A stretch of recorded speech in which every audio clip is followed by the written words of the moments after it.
Okay. All right. Welcome back. Albert had to go take care of an emergency, and so I don't know if he'll join us for the rest of the meeting. But this next section we're going to have is a conversation about creating communities of belonging. I'm going to share my screen.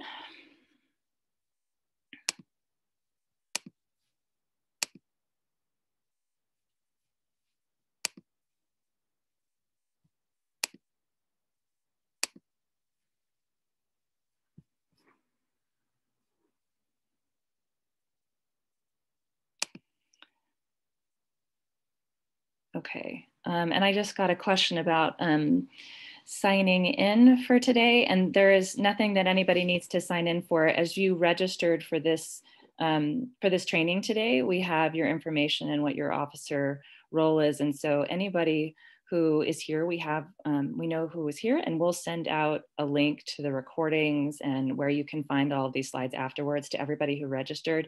We also know that some people registered who knew they wouldn't be able to participate today, or could only participate for part of it because it's a long block of time and everybody has families and other things they need to do. So just want to let you know, we'll make sure that we use that list to reach out to people to share.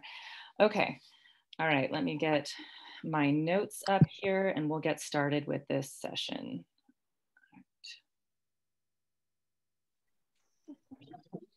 Okay. Let's see, do I hear somebody on, was somebody speaking? Okay, okay, great. So first of all, what is belonging? Just want you all to think for a minute what that means for you. I'll give you some think time. And then as you think of what that means to you, if you could share your thoughts in the chat.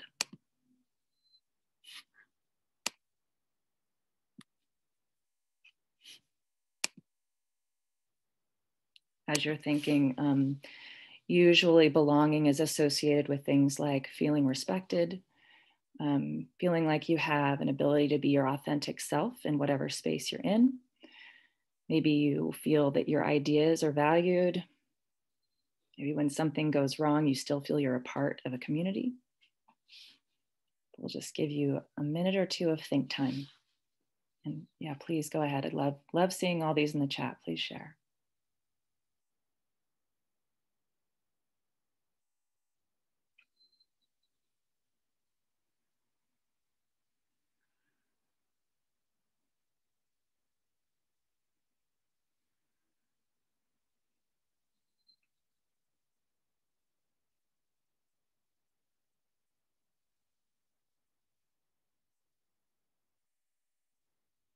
Yeah, thank you for everybody who's sharing this. So I'm seeing some common themes here. People are saying where you feel valued, you feel safe, which, that's a question for us to think about too, right? What does safe mean? Feeling a part of something, feeling heard, feeling where you are seen, being recognized and accepted, feeling comfortable, feeling welcome, feeling you can have a positive impact no matter how small, feeling connected, being known, share your thoughts and ideas without judgment. Yes, thank you. Thank you for sharing all of that. Our objective here in this meeting in this session is to talk about how we can create communities of belonging. You all may know that last summer, the district PTA decided we wanted to be much more proactive as PTA leaders to address issues of racism. Whoops, dropping things. We wanted to be actively anti-racist. So we created a working group. We started exploring what this might look like for us. And we researched some of the ways that we might go about doing this. We spoke with district leaders, we spoke with advisory groups, we talked to schools who are already embarking on this work. We looked to see what kinds of resources and efforts already existed and where we might be able to align or collaborate. Direct PTAs, because many of you come to us and say, we're struggling with this certain issue, how can we get help? So we drafted a statement, which I will share in just a minute. And you can find it on our website on sfpta.org.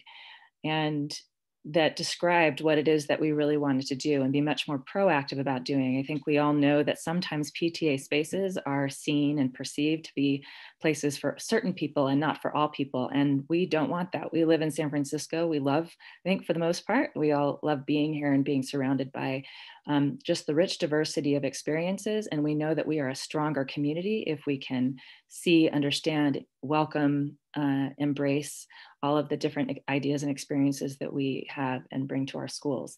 And as we work together to support all of our students who also come with different backgrounds, experiences, and we want them to be successful. So we wrote about this journey a little bit on our website. We shared it through an email last fall and shared some of our initial findings and reflections. And we wrote a new goal for our district, which I shared a little bit earlier today. And we had committed to integrating equity and anti-racist training into our officer trainings. Today's session around this creating community belongings is just one of the first things that we hope to do more integrated into the trainings that we do moving forward. But we have also had some of our 411 meetings this year surrounding this topic around equity. So we also invited others to join us. So we had this small working group within the 2nd District PTA board, and then we invited others from around the district who might be interested in working with us. So our group grew. We wrote a survey together that maybe some of you filled out to understand what related work is happening in all of our PTA schools right now. Through the PTA, maybe also through other affinity groups within schools, and also put in action through the school's administration and teachers. And we wanted to figure out what kinds of support they would like. And we will have some initial findings we'll be sharing about that survey soon, and hope to do another survey next year as we continue to analyze and decide what are the best things to do next to support everybody in this journey. We also had somebody from our DEI working group on our nominating committee. And so that was really key into reaching out to folks who may not have known about the opportunities to serve in the 2nd District PTA. And so we're really excited about our board this year because it's a bunch of folks from lots of different schools all across the city with different experiences they're bringing that we hope will help us better serve all of you at your school sites this year. And all of this is moving towards creating communities of belonging, right? So this is the statement that we published on our website. I'll just go ahead and read at least some of it. The 2nd District PTA commits to anti-racism, the conscious and active effort to identify, challenge, and correct racial inequities in the systems and institutions within our schools and community. We will support anti-racist policies, programs, and practices for our children's education and well-being, and build strong, inclusive school communities. We strive to uncover unconscious biases and practice anti-racism as individuals and as PTA representatives. We challenge ourselves to persist through the discomfort necessary for growth and learning. We commit to deepen our listening and our examination of racism and oppression, to develop a strong understanding of how our personal experience and feelings fit into a larger picture. Systemic racism throughout 400 years of US history has conferred privileges upon the few at the expense of the many. Our anti-racism must move beyond focusing on individual actions or incidents as though they are isolated from this bigger picture, to recognize and dismantle systemic racism in our institutions, customs, and laws, especially as they relate to the well-being of our children in our schools and communities. And if you go to our website, you can click to read more about the resources that we put together and the journey that we went on. And are still going on, because there's never an arrival point, right? This is an ongoing journey that we are doing and trying to be better at every day. And we are excited to have any of you join us in more active ways if you'd like to. We have an email group going, and we are meeting with some regularity. So please let us know. You can even just drop a note in the chat if you would like to be part of that. We'd like to include you. So this is something that's already been coming up today several times in several of the sessions, is communicating. How do people want to be communicated with? So this is, if we're creating communities of belonging, we have to think about communication, right?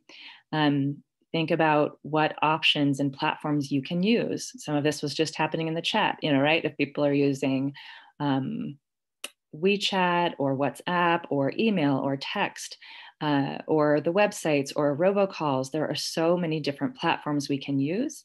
And so we have a lot of options, but I want to highlight first, this first question again is, how do people want to be communicated with? So if you are designing some new program or a product, if you're not necessarily in PTA, but anywhere, maybe in your business, the first thing you want to do is talk to the people who you're hoping to serve and find out what they actually need. So you're not assuming that you know what they need, you're actually asking people what they need. So one of the first things we have to do in our PTAs is find out how people want to be communicated with, so we can reach people where they are. So if we have, if I'm communicating through my PTA only with email, but there are a lot of folks who just don't use email, but they're on their phones all the time and texts might work, then that's great. If we have people who speak another language as their first language, and they're not on some of the platforms that English speakers are on, then we need to go to where they are on those other platforms. And one of the important themes I think we talk about and need to do when we're trying to create communities of belonging is working with communities rather than doing things with people rather than for them. And so one good way to find out how people want to be communicated with is to enlist the help and partnership of people in different groups within your school. And so if you have, many of us have certain dominant other languages other than English in our schools. Spanish and Cantonese are very common, but we also have other languages we might see, Filipino or Tagalog or Russian or Arabic. Some of our schools have larger Arabic communities, and so we need to reach out to find out there. But even beyond languages, we have people with special needs who may need different formats of communication. So we've got to reach out and ask them what it is that they need. So there's a bit of a needs assessment that all of us need to do. And you probably know you need to if you have a school community of a certain size, but a very small percentage of them are actually interacting or responding. So that's one tip that you'll have to know that you're probably not reaching people in the way they want to be reached. So that's the first thing to do, is to find out how they want to be communicated with. The languages, this is something you can work with your administration at your school on if you don't know what languages your community needs. And hopefully you have staff on site who can also help with some of the language needs, whether that's interpretation or translation, but also sometimes that is direct interaction with families. At my kids' elementary school, we had a let's see, I can't remember her exact title, but it was I think a bilingual community liaison who worked in the front office and could work with families. It wasn't a family liaison, but we also have family liaisons at several of our schools. So, so that's one way you can enlist partners within your school to help find out what your community needs and how you can communicate with them. And then this last point is how people can communicate with you. So we want to try to find ways that we're not just communicating out and talking at people, right? But that we're finding ways that they can communicate back with us so that it feels two-way in our communication. A lot of these that I'm bringing up here in this session are questions. I'm trying to encourage reflection among all of us. So when we're planning activities and meetings, we want to ask, who's showing up? Who is attending? We're virtual right now, so if it's when we're back in person, it'll be it'll probably be a little bit different as far as who is showing up, because I think somebody was saying in the chat, which I totally agree with, and we've seen certainly with the district PTA, is that it's a lot easier for some people to participate online. There are probably some people it's not so easy, but it does seem to have increased some participation. So it might be worth finding out if you want to have some hybrid participation activities, or doing some things just online because more people can participate. But going back to the question of who is showing up, is it the same 10 or 20 people? If it is, why might that be? You know, let's be curious. How can we reflect on why we might not see a representation of our community showing up? And the other question I would ask as we're reflecting on this question is, what does it mean to show up and be active? Because some people, when we talk about having families being engaged in their child's education, that doesn't necessarily mean showing up to a PTA meeting. That might, usually when the research is talking about it, it's talking about, you know, parents who are, or caregivers who are keeping track of what's happening in their child's classroom. So maybe helping with homework, asking questions of the teacher, what do I need to support my child? Or advocating for their child with their teacher. That is generally the kind of engagement we're talking about that has the measurable impact on students. But they also love to see their parents show up, or their caregivers show up, whoever it is that they live with.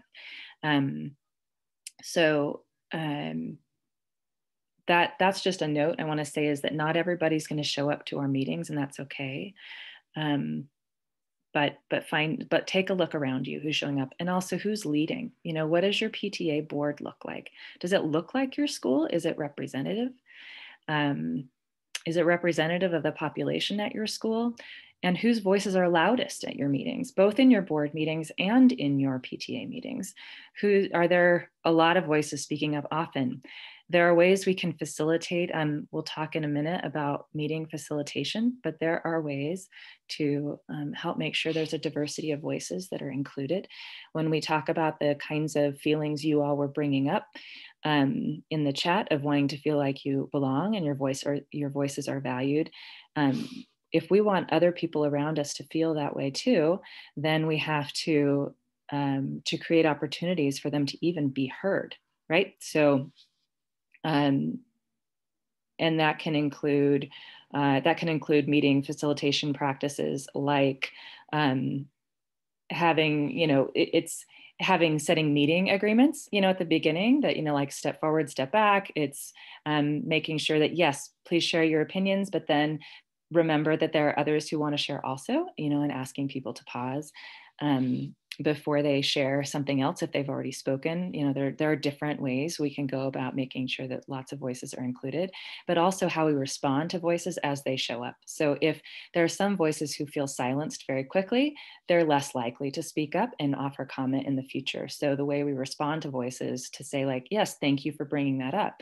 That's an important point. Does anyone else have another point that they'd like to share? Finding ways to include different perspectives so that we can come to stronger solutions for the community is really important. And then we also want to think about who we can invite to partner, lead, and participate in our PTAs. One way that I have found successful, both for me and for people who have done this to me or with me, as opposed to, and also me doing with people, is who can you invite to work with you? So if you are seeing that there are families who are not showing up, they might not feel included. But if you say, hey, would you like to lead this meeting, or would you like to organize this activity? Or even better, what are you interested in? What would you like to lead? Because we'd love to have you, even if it's a very small role. Then asking people to lead and supporting them through that, not telling them that they're wrong in everything they're doing, but supporting their leadership as they go about something can be very helpful. It also might help bring others who are around them and who are in their immediate network might be more likely to participate if their friends are showing up and leading. So having a lot of different ways for lots of different people, different size jobs, small and big, are really helpful ways to increase representation and hopefully a sense of belonging. And that idea that we're planning with folks and not for them is a pretty important concept. This is just, these are a few ideas on meeting agreements. I don't know, I'm curious actually, how many of you have like meeting norms or meeting agreements that you ever use in your board meetings or your PTA meetings or site council meetings, you know, a list of like, here's how we're going to interact with each other. How many of you, just raise your hand, your Zoom hand, so I can see how many of you use these kinds of things on a regular basis?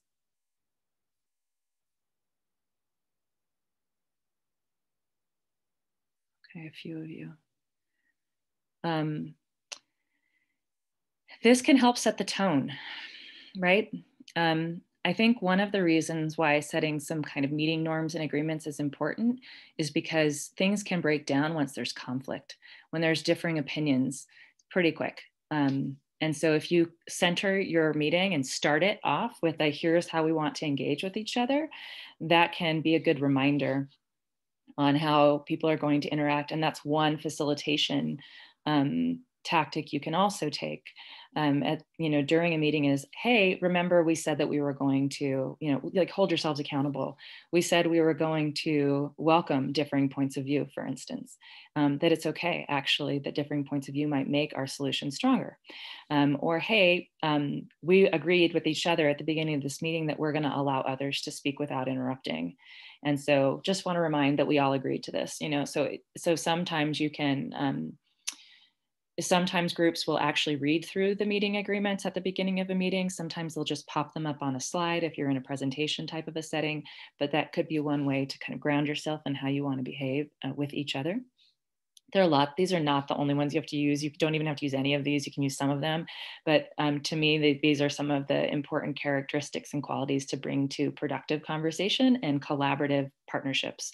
And especially, I want to emphasize things like being curious, seeking to understand, right? Not just assuming you know where somebody's coming from or what they mean, but actually ask questions, be curious, be open.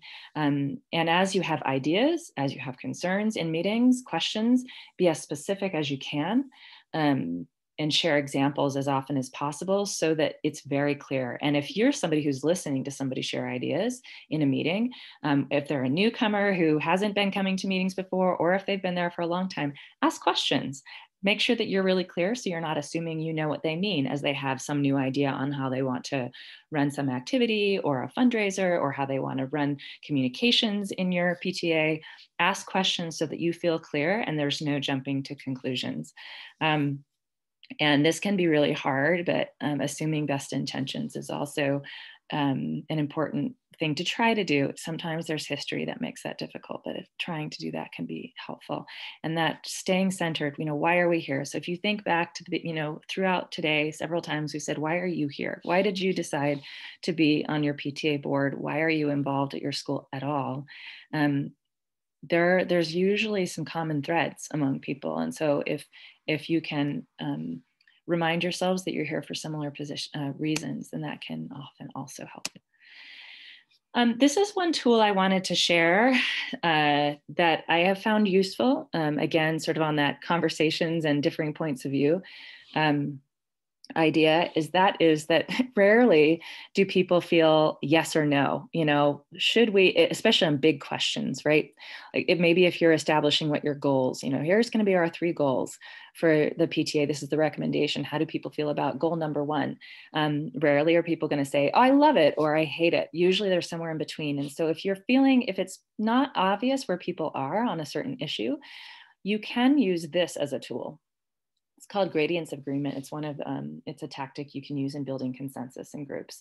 And one might be, yeah, I really like it. And 6 on the very other end is no way, I really dislike this idea.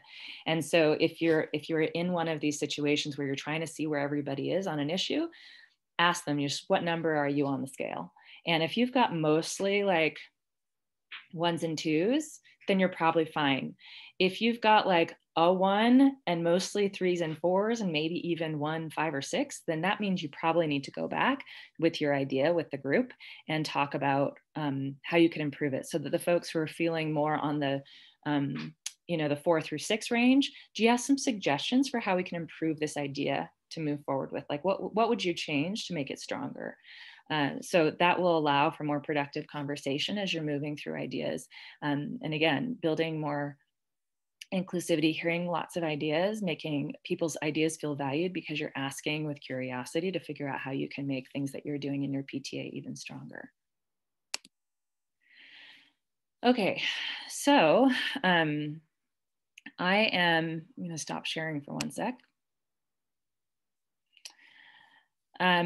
I wanted to see if we have some folks who want to share experiences. I have one person, Jessica, is going to share for a minute here. The question for you all, if you want to consider, if anybody else would like to share verbally, is what kinds of things in your schools or otherwise has been a positive or negative contributor to you feeling a sense of belonging?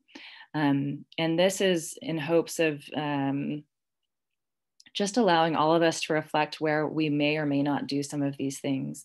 And again, be thinking what works for you, what works for you may not work for everybody, but hopefully hearing a few different ideas will give us some time to reflect on how we want to work in our PTA. So be thinking about that, and then we'll listen to Jessica share a few of her experiences. And then if others would like to, and particularly, I would love to hear folks who have experiences related to families who speak English as a second language, families with disabilities, both parents and students, by the way, right? Because we know that some of our students have IEPs, and then some of our parents also have disabilities and needs that they need to have accommodated to feel included in our PTAs.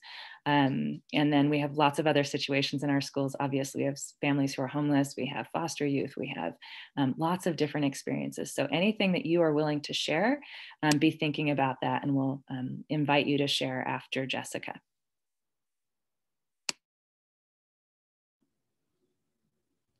Thank you, Michelle. I wanted to just start off by saying I feel so included and welcome, and I've always felt warm coming to these meetings, the 411s.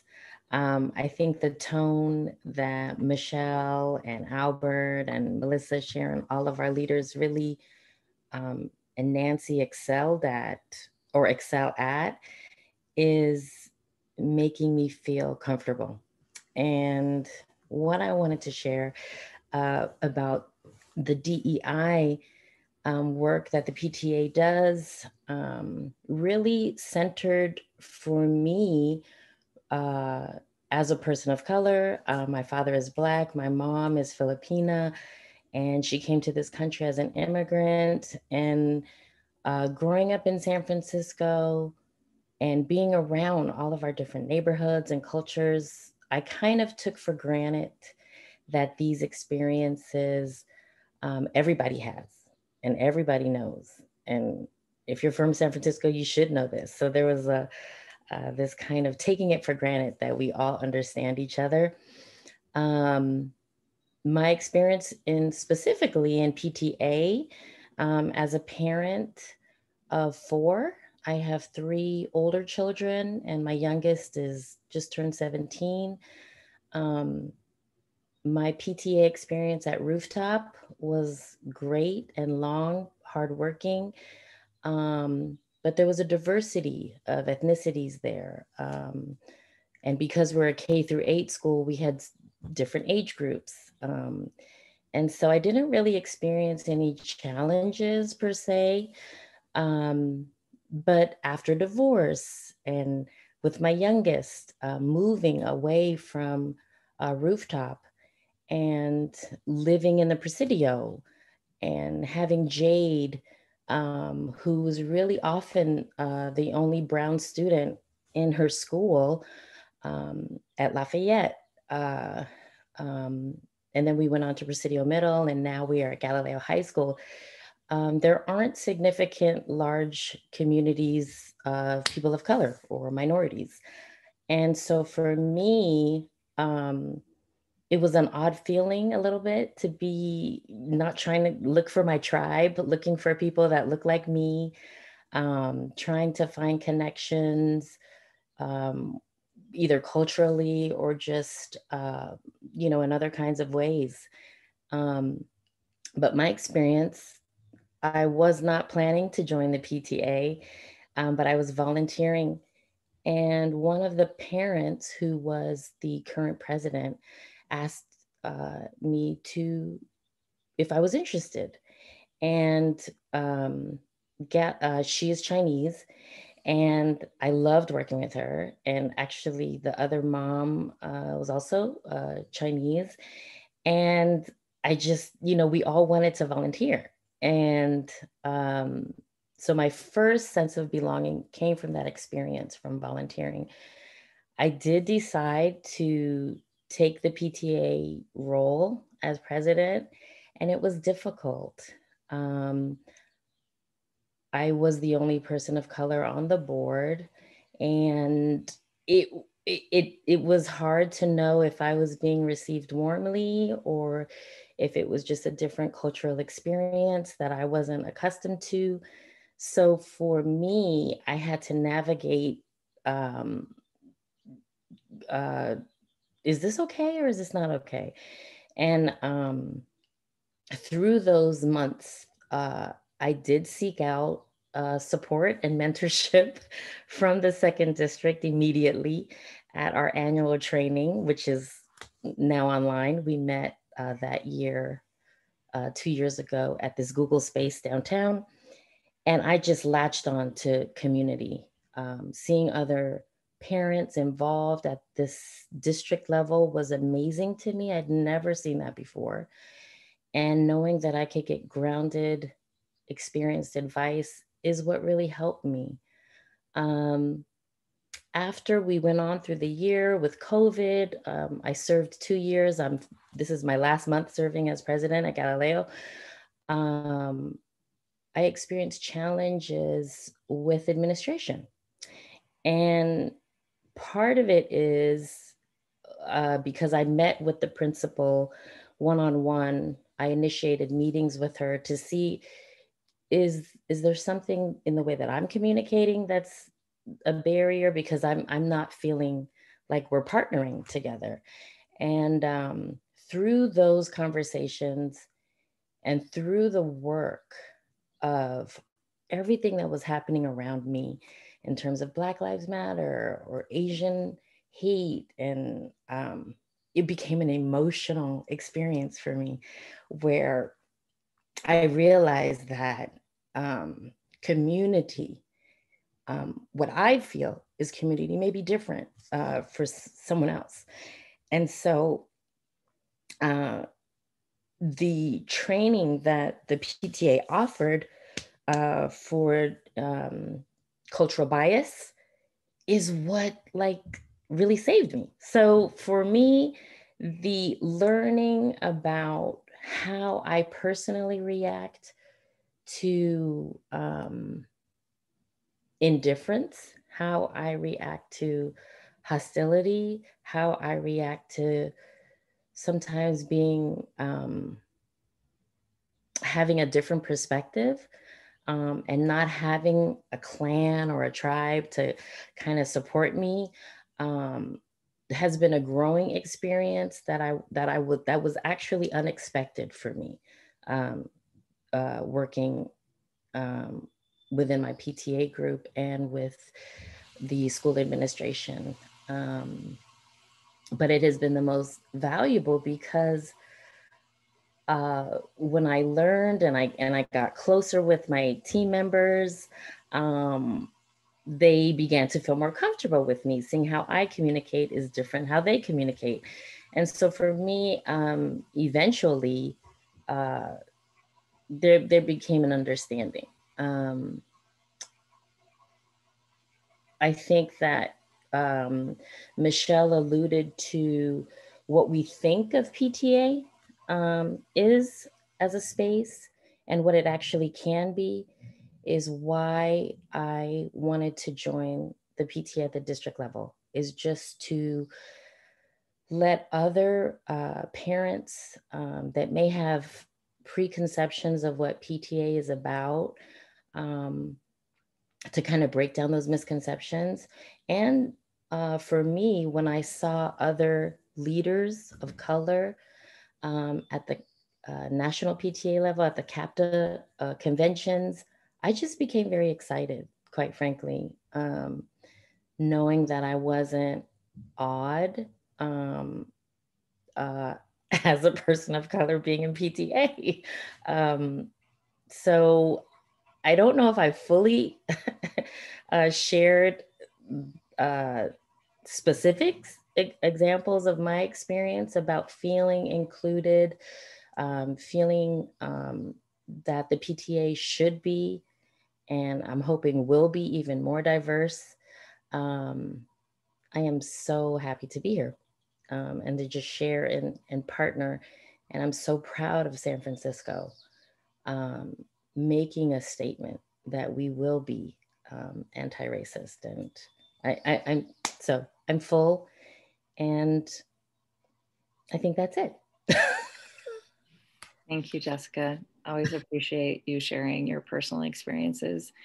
Thank you for that. And if others, if you have things that you want to share, both what has been not helpful in creating sense of belonging for you at some time in PTAs, because we learn from that too. So feel free to share, if something really was harmful, so that people can realize, oh, I might be doing that. Maybe I want to stop doing that because that might be a harmful thing to do, or this really worked for me. And the one thing I'll just say, and you can raise your hand if you'd like to share, and I'll watch for those and just keep vamping for a minute here on a couple of things. And that is, those things are, there's no simple checklist, right? So if you think, coming to here's how we're going to create communities of belonging, there's like 5, check boxes that you have to do, like do these things and you'll be fine. It's not that simple, because what really is at the center of all this is personal relationships, right? And building trust. And you build trust when you have transparency in communications, when you are honest with each other, when your intention is to share power, right? And it's not about like, I want to make all the decisions and be in charge of everything, but you say, no, you have a lot of value to bring, and how can I help make sure that there's room for that? Not just me like making that for you, but like bringing you with, and so that everybody has their place. And that there's nobody who's more important than another in our PTAs, that we're all working together. So it's a process. It takes time. There's no silver bullet. And the PTA structure itself, as we mentioned before, sometimes people use it. They kind of maybe manipulate it a bit to say, well, we're supposed to be in charge and this is how it's going to be. And that's not really how it's designed. Like, it really is meant to be a membership organization. It is meant for us to make recommendations as officers, but really we're there to listen to our members and work for our members. And when our membership also maybe needs help on creating a more inclusive community, then it's our jobs to bring in the training, the speakers, the value to them, so that they want to be part of it, and that they can improve in their interactions with folks around the district. So this is, very like high level, but hopefully there's a few specifics. I see a couple of hands. Linda, why don't you go ahead and share? Sure, great, thank you. From my point of view, I always have struggled from the PTA perspective in terms of like full-time working parents and parents that may not be working full-time, and the ability to participate in that sense. Because I know, at least from what I've seen historically, the meetings were all done in person, and as a working mom, I may not always have the ability to do so. And so in that sense, I didn't feel that ability to belong. But with this last year, with the pandemic and having meetings move over to Zoom or having that virtual component, and I know that our board is looking to have more kind of hybrid meeting abilities, I was able to actually step up and be able to contribute a little bit more. So I wanted to add that point of view as well. Really appreciate that. It's absolutely, that resonates, I'm sure, with more than just me, but I appreciate you sharing that, Linda. Rachel, would you like to share? Sure, thanks, Michelle. So I wanted to just share my experience very briefly. I think Sharon Olson knows me because our kids went to school together at Alamo. And for me, it was about my personality. I'm a kind of person that kind of stays in the back, wants to help, but kind of needs that little nudge or invitation. And I think for a lot of the people who are here, that's one of the things that I really value, I think, is that making those relationships. Because honestly, when you're in the thick of things, especially if it's your first year being an officer for your unit, you might be more concerned about how to do things rather than relationship building. But I honestly think that that's kind of the bigger picture, is just continuing to make people help people feel comfortable so that they will be part of it. Because for me, that's kind of been our goal. It was hard because everything was on Zoom this past year, especially. But I do think that there's still different ways to help people feel connected and feel welcome. And a lot of it starts with just those little conversations, or even just a hello and a coffee. Because the building the relationship definitely is a big factor with our PTA. It's kind of interesting because I'm like Jessica, it's my last month as a PTA president. And I do remember meeting Jessica in the beginning before COVID and feeling that overwhelmed because you're like, I have no idea what I'm about to get myself into. But that's another thing too, being an officer, owning what you don't know and not being afraid to ask. I don't think we know everything. I mean, we're not supposed to. So it's okay not to know what you don't know, but just make sure you ask. Sharon got a lot of texts from me. Ron Rittinger got a lot of text messages from. I mean, just be okay with that and learn from all the things that you're going through. Thanks so much for that, Rachel. I appreciate all of those feelings. I think, yeah, it's that relationship building that is so important. And, you know, I don't know about you all, but sometimes I'll just kind of feel impressed to send a text or make a phone call. And when I take advantage of that, as soon as I am, if I'm able to, because sometimes you're not, you know, we're all busy, we have kids and families and whatever, but if you feel impressed to reach out to somebody and check in, do it, you know, especially if you notice something like that, you notice that they were perhaps more reserved or they're going through something, like just take a minute to reach out and ask them how they're doing, how that meeting went for them, you know, just that relationship building, the connection with people really matters. And it's what helps people to come back over and over, right? Is when there's those relationships that are strengthened. And you can do that even when you disagree with people. In fact, it's even more amazing, you know, if you can continue talking and building relationships, even as you have disagreements. Yes, thank you. Is there anybody else who wants to share something before I share just a couple more things before we end this part? Michelle, I'd like to share something. Yeah, please, Yvette. No, it sort of touches on a couple of different things, in particular what Jessica said, and I think also what you said.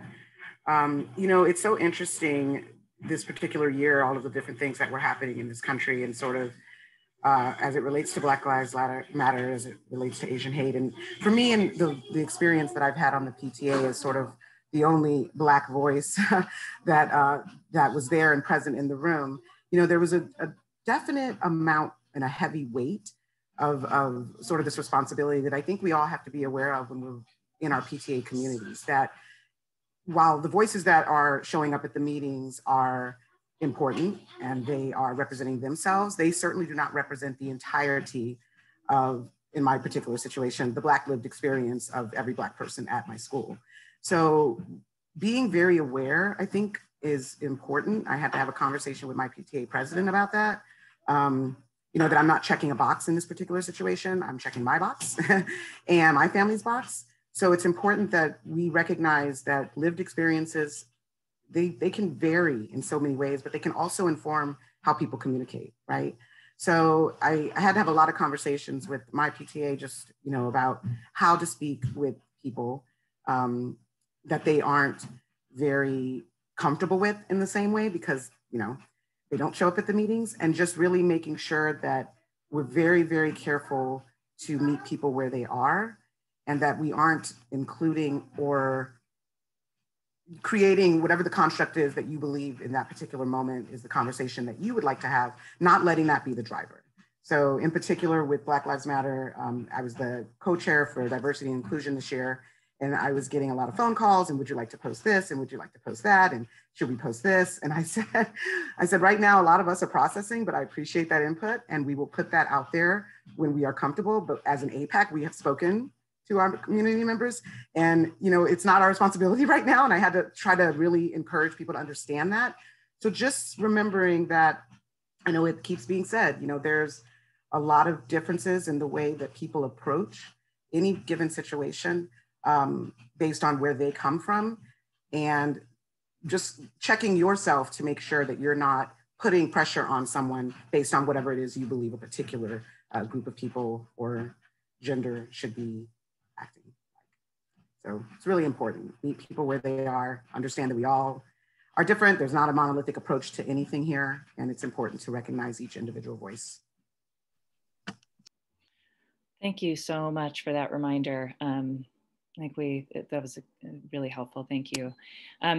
We're running to the end of this section, but I actually just wanted to share really quickly with you one resource that I'll share a link for in a little bit, but I'm gonna just share my screen one more time. This resource that I found to show you, let's see, it's from, let me tell you. It's a facilitator's guide to equitable spaces, but particularly I wanted to share some of their facilitation basics, which I'll put this link in the chat, about, you know, facilitating meetings and group dynamics, what to do when you get stuck, and some of this community agreements or norms we were talking about, which they have a few examples here that you can see that you might consider using. But I also really liked this, be prepared to name, you know, oppression or power imbalances. So you can keep an eye out and you can say things like, hey, I'm noticing that, or does anybody else feel this, or sorry for interrupting, but is there any pushback to the thing that was just said, or what's happening? You know, there are ways to engage in conversation. If you notice in your meetings, in your board meetings, in your PTA meetings, in meetings you're having with site staff, there are ways to just raise some awareness about what might be happening in a meeting, because sometimes people do these without realizing what they're doing. Sometimes they do, but sometimes they don't. We might even do these things without realizing we are doing them. There's also some great questions for self-inquiry, asking and clarifying questions you can ask people to make sure that you fully understand what they're saying when they're telling you what they need, what they want, how we should do things in our PTA, how we should do things in our school. And so there's a great, you know, section here on, again, making meeting space more equitable. We don't have time to go into all of this, but perhaps if there is interest, we could do, you know, another session or 411 meeting as we get into the next school year about more equitable meeting practices. And so, anyway, so I just wanted to share that because that was a place where I found a lot of great stuff in one place. Usually I find things in a lot of different places. So anyway, wanted to share that. Does anyone have anything else they'd like to raise or share before we end this section and move on to the financial training? Okay. I know it has been a long day. So while we're switching over to the financial training, if you want to stand up and stretch for a minute, then please go ahead and do that. I'm going to stop the recording for this belonging session, and then I'll start it up again in just like 30 seconds so we can do the financial training. Thanks everybody for sticking around for so long.